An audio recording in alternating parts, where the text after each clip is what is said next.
Program ini disponsorin oleh Kopi 49, kopinya masyarakat Bandar Lampung. Ciri khas Bandar Lampung, Kopi 49.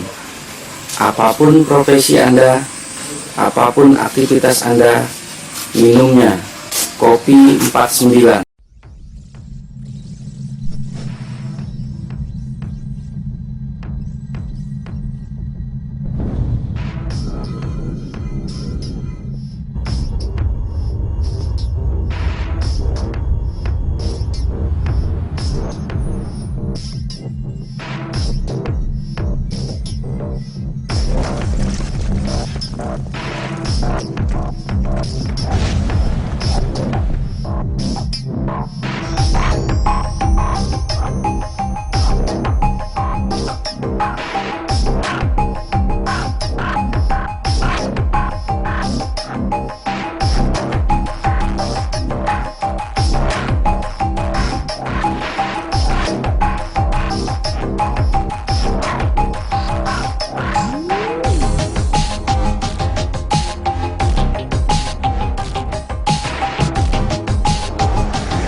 Asus Zenfone 2.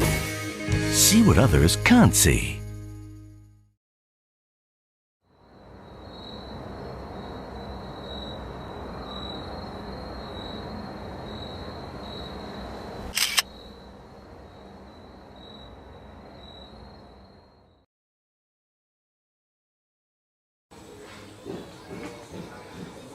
Ketemu dengan saya, Muhammad Budi Indrawan SE, di Basecamp Pro IT Samarinda.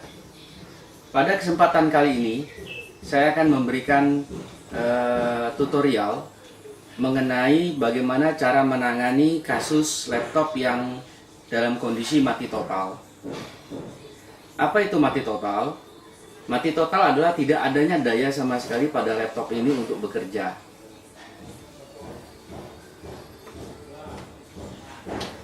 Sedikit saya mengurai dan menjelaskan, di dalam regulasi power atau di dalam bekerjanya sirkuit power pada mainboard laptop itu memiliki 4 tahapan. Tahapan pertama adalah bekerjanya fase awal. Pada fase awal ini, kondisi laptop itu sudah dalam kondisi hidup. Syarat mutlak laptop itu hidup adanya atau bekerjanya blok power pada main power.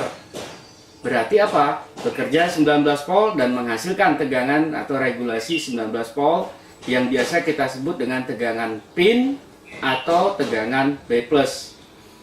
Setelah fase awal bekerja, laptop akan masuk kepada fase kedua, yaitu fase S5. Setelah fase S5 bekerja, laptop akan masuk ke fase ketiga atau tahapan ketiga, yaitu S3. Setelah S3 bekerja, laptop akan masuk kepada fase keempat, yaitu fase S0. Setelah fase S0 bekerja, setelah fase S3 bekerja, setelah fase S5 bekerja, dan setelah fase awal bekerja, semua tegangan tadi bermuara kepada sistem kontrol. Dan sistem kontrol tadi mengolah tegangan-tegangan tadi, regulasi tegangan tadi menjadi suatu frekuensi, yang mana frekuensi tadi akan dikirim atau diolah menjadi dalam bentuk gambar. Dan gambar akan didistribusikan kepada LCD laptop, kemudian kepada eksternal layar, bisa melalui HDMI atau melalui CRT, yang biasa kita menggunakan LCD eksternal. Itu mengenai tahapan laptop. Di dalam prosedur perbaikan laptop, ya, di dalam bekerjanya untuk memperbaiki laptop, saran kami alangkah baiknya kita memiliki suatu prosedur atau arahan di dalam bekerja, agar kerja kita ini lebih terarah dan terfokus.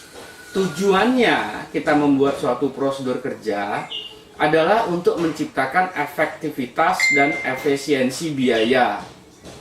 Waktu kerja yang tidak terbuang dengan sia-sia, karena pekerjaan berlarut, bisa berhari-hari, berminggu-minggu. Yang kedua, tenaga kita terbuang dengan sia-sia, seharusnya kita bisa mengerjakan 2, 3 hingga 4 unit atau 5 unit sehari.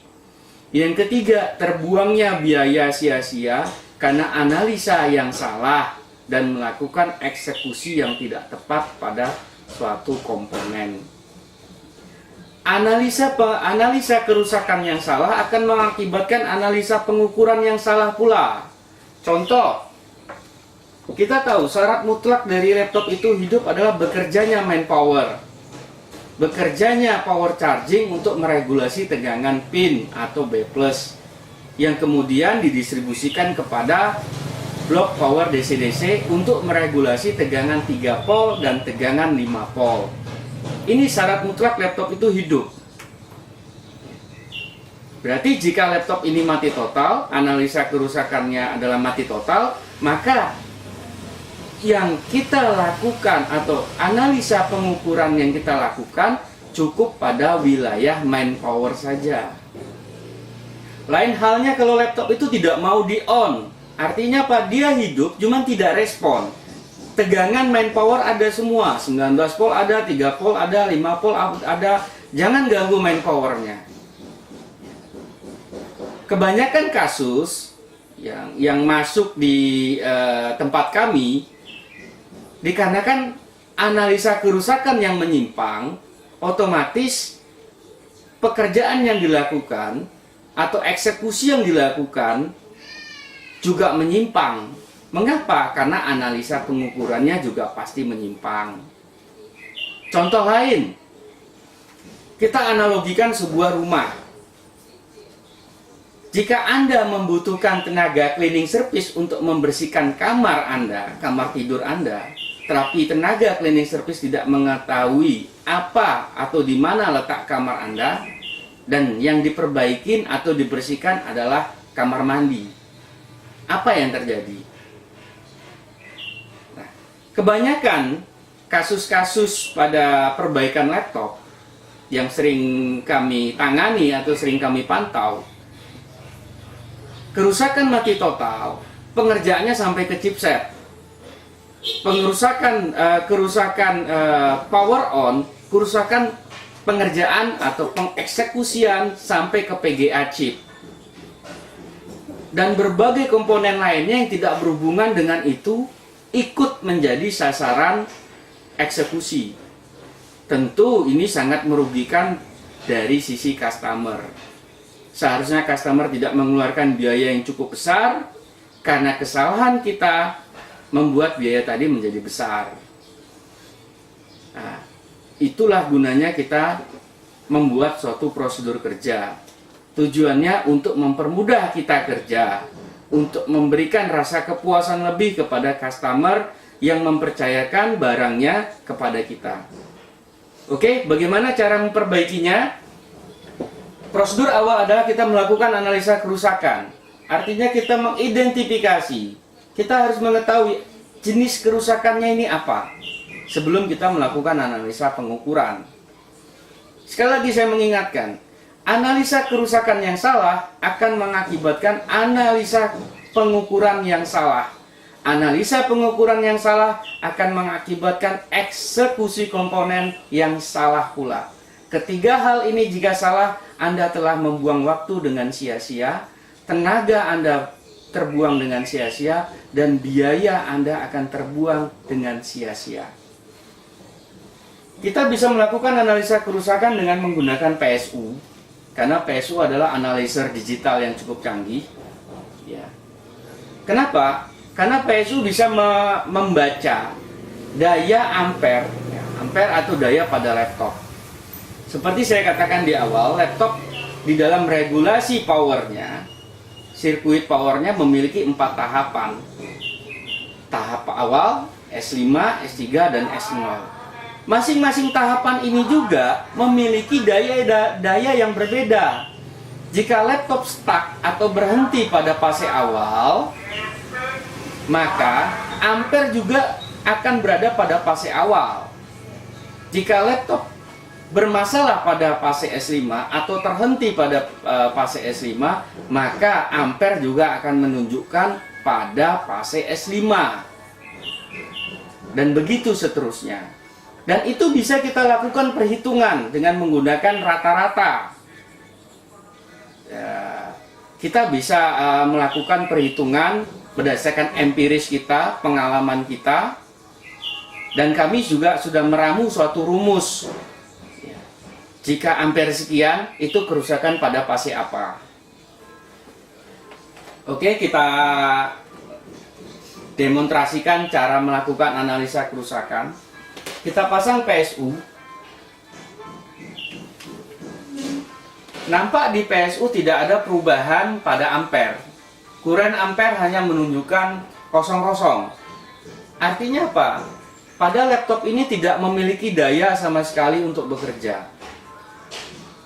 Dari sini, dari analisa ini, menggunakan PSU kita tahu kerusakan laptop ini ada berada pada wilayah main power, yaitu pada power charging. Dari informasi PSU kita tahu tegangan main power charging atau tegangan pin atau tegangan B+ pada laptop ini tidak bekerja. Artinya apa? Di dalam melakukan analisa pengukuran, kita tidak perlu lagi melakukan pengukuran pada wilayah power DC yang menghasilkan tegangan 3 volt dan 5 volt. Cukup melakukan analisa pengukuran pada power chargingnya. Nah, itu kesimpulan dengan kita melakukan analisa kerusakan dengan menggunakan PSU. Indikasi lainnya laptop ini mati adalah tidak adanya tanda-tanda kehidupan. Begitu laptop kita lakukan switching atau on off, laptop tidak ada respon sama sekali, dan ampere PSU pun tidak ada perubahan. Berarti kesimpulan kita mutlak laptop ini adalah mati total, dan penyebab dia mati total, ya, tidak bekerjanya blok power pada charging. Oke, bagaimana cara perbaikannya dan cara penanganannya? Ya, saya akan jelaskan pada sesi berikutnya. Oke, saya akan menjelaskan bagaimana proses analisa prosedur di dalam melakukan pengukuran. Ya. Tahap pertama tadi kita sudah melakukan analisa kerusakan. Analisa kerusakan kita bisa menyimpulkan bahwasanya laptop AO756 itu dalam kondisi mati total. Ya. Kita bisa mengetahui dari gejala-gejala dan bisa mengetahui dari perhitungan pada ampere PSU. Untuk melakukan analisa pengukurannya, ya, jika kasus mati total jelas kerusakan pada main power. Ya. Yang pertama sekali kita bisa melakukan pengecekan. Ya, kita bisa melakukan pengecekan pada blok power DC-DC. Ya, ini blok power DC-DC. Kita bisa melakukan pengecekan ada tidaknya tegangan inti kedua, yaitu 3 volt dan 5 volt. Untuk mengetahui tegangan 3 volt dan 5 volt ini, kita bisa melakukan pengecekan pada kumparan atau PL, ya, baik yang di wilayah 3 volt dan di wilayah 5 volt. Kita harus memastikan tegangan itu ada. Karena kasusnya mati total, berarti yang menyebabkan laptop ini mati total adalah tidak bekerjanya main power. Ya, blok main power ini adalah blok main power. Ada blok power charging dan ada blok power DC-DC. Blok charging meregulasi tegangan pin, yaitu tegangan vital utama. Pin sendiri itu beraneka ragam namanya. Ada yang menggunakan nama pin, ada yang menggunakan nama B+ pada skema. Pin akan menghasilkan tegangan dari sumber power, yaitu adaptor atau baterai. Pada saat ini kita melakukan pengukuran, kita akan melakukan pengukuran dengan menggunakan adaptor atau PSU. Dengan settingan PSU adalah 18,8 volt. Pin akan didistribusikan kepada power DC-DC untuk meregulasi tegangan 3 volt dan 5 volt.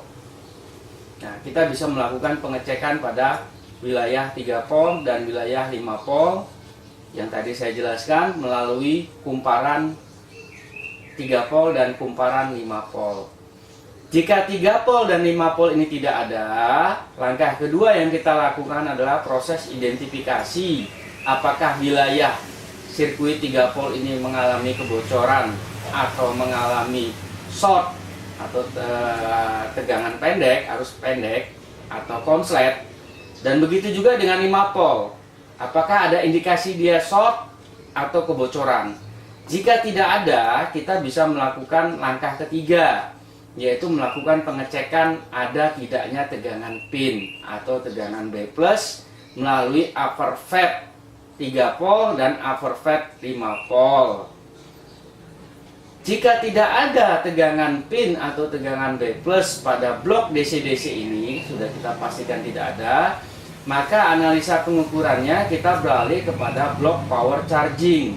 Nah, ini blok power charging, di mana fungsi utama dari blok power charging ini adalah untuk menghasilkan tegangan pin atau tegangan B+, yang mana tegangan pin atau tegangan B+ ini akan didistribusikan ke segala penjuru untuk mengaktifkan tegangan-tegangan S5, S3, dan S0.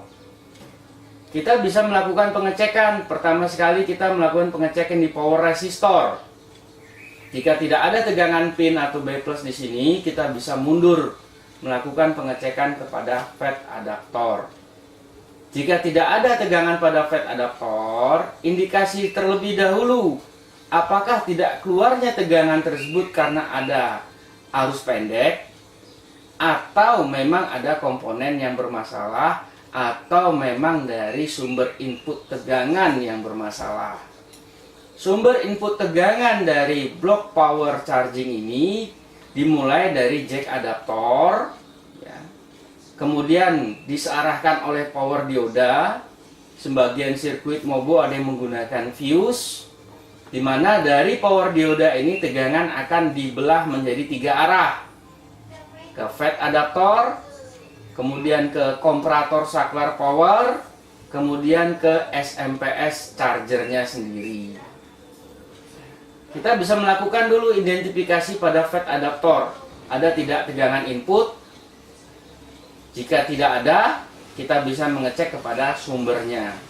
Jika tegangan input ada tapi output tidak ada dan tidak ada indikasi short atau arus pendek, kita bisa melakukan pengecekan pada komparator saklarnya atau pembangkit saklarnya yang memberikan trigger kepada FET adaptor untuk meloloskan tegangan adaptor plus menjadi tegangan pin atau tegangan B plus. Oke, saya rasa itu sekilas mengenai penjelasan bagaimana menganalisa kerusakan untuk kasus mati total. Oke, kita masuk ke prosedur kedua, yaitu kita akan melakukan analisa pengukuran pada mainboard AO Acer AO756, di mana sebelumnya di awal kita telah melakukan analisa pengukuran dan kita telah melakukan analisa kerusakan, dan kita telah menyimpulkan jenis kerusakan dari Mobo ini adalah mati total. Dan berdasarkan analisa PSU ya, ampernya, bisa disimpulkan laptop ini mati total dikarenakan blok power charging tidak bekerja. Saya akan coba melakukan pengukuran.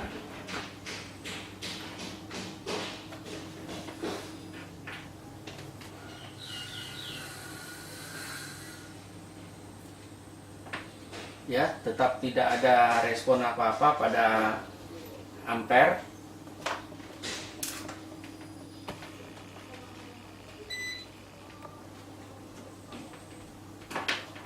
Biasa karena mata agak sedikit kurang, sudah mulai kurang, menggunakan penglihatan bantuan.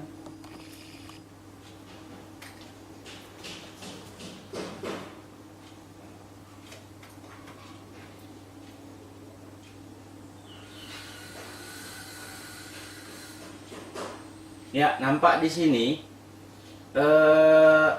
nilai dari tegangan pin atau B plus itu hanya 0,8.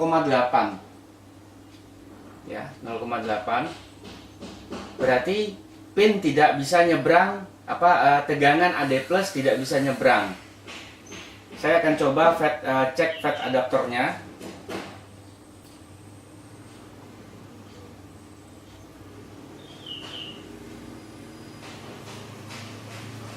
Input tegangan adaptor ada, adaptor plus 18,9. Saya coba cek triggernya.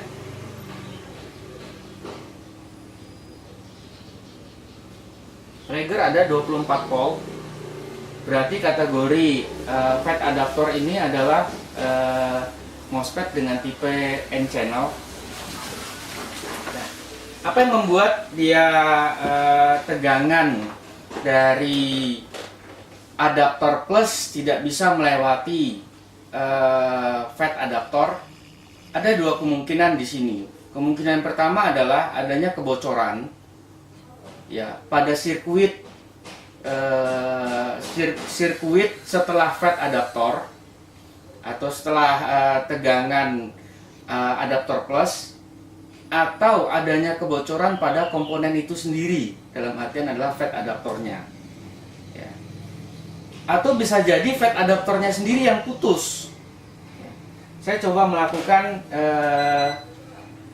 identifikasi pada komponen, terutama pada FET adaptornya. Saya menggunakan metode buzzer dengan mode bus, mode dioda bus.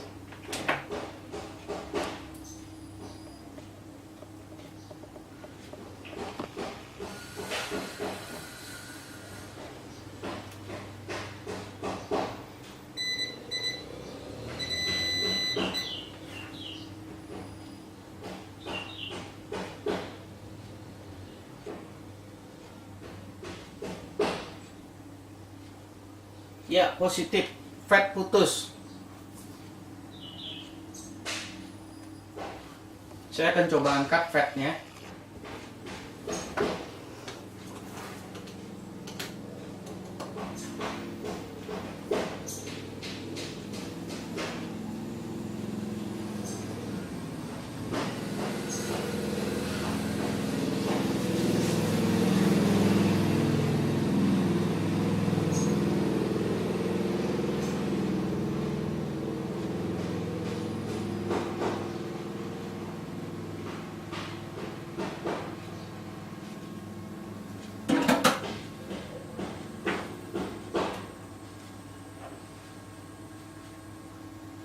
Saya coba akan melakukan pengukuran pada fat N channelnya, tetap pada metode dioda bus. Ya, tidak ada pergerakan sama sekali, fat putus.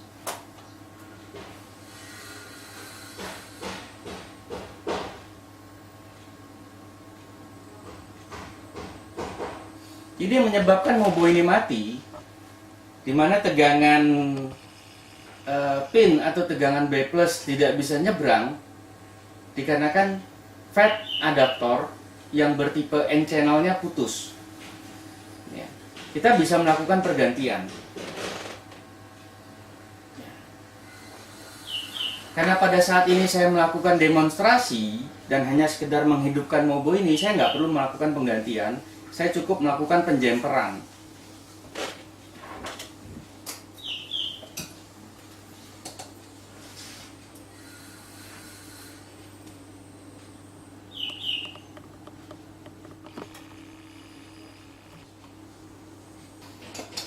Saya coba buzzer, jangan sampai kena gate-nya.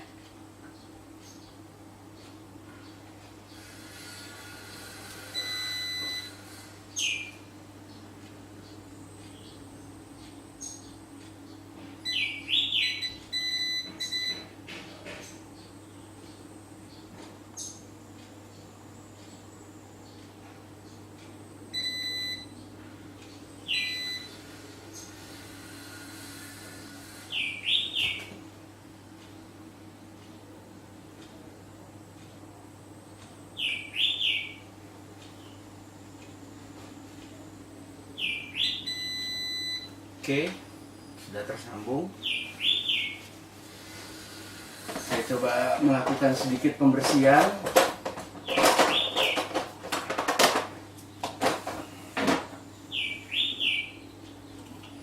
Pada wilayah yang sudah saya jumper.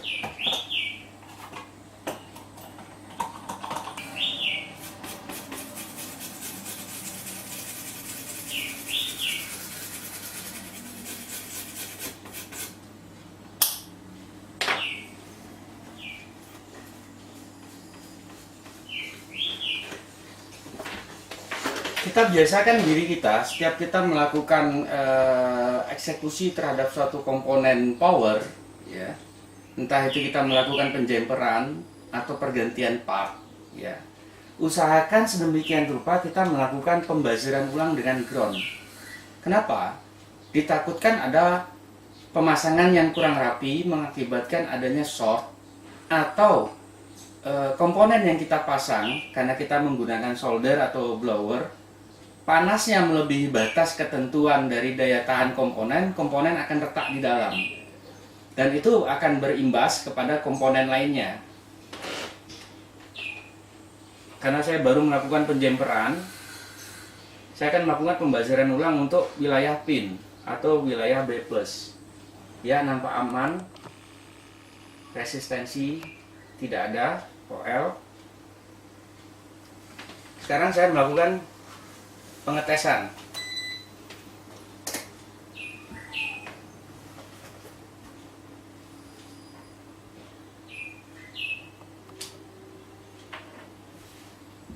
Ya.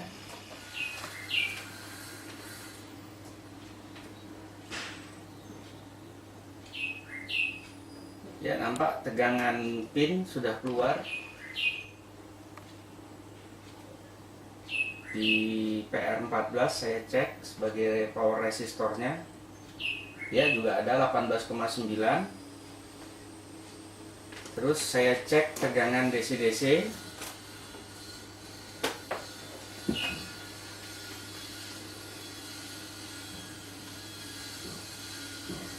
lima volt ada, 3 volt ada.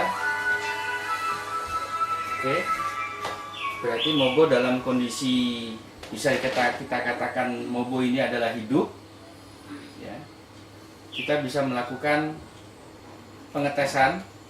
Kita coba meng-on-kan mobo.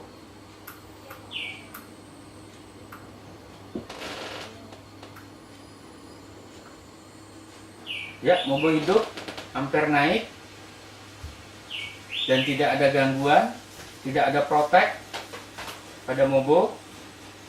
Ya.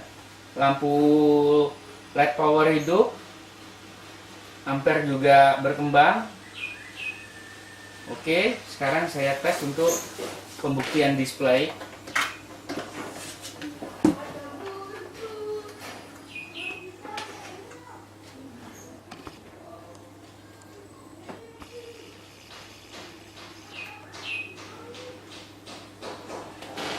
Ya, kita lihat ada layar eksternal. Ya, nampaknya tampil. Ya, tampil pada layar eksternal. Ya, seperti Anda lihat, lampu hidup, kipas berputar. Ampere juga memenuhi prasyarat dia untuk tampil. Jadi bisa saya katakan pekerjaan kita selesai. Hanya membutuhkan beberapa menit saja dalam melakukan analisa pengukuran, dan hanya melakukan berapa menit saja dalam melakukan eksekusi. Dan perlu Anda ketahui, nampaknya mobo ini sudah pernah dikerjakan oleh pihak lain.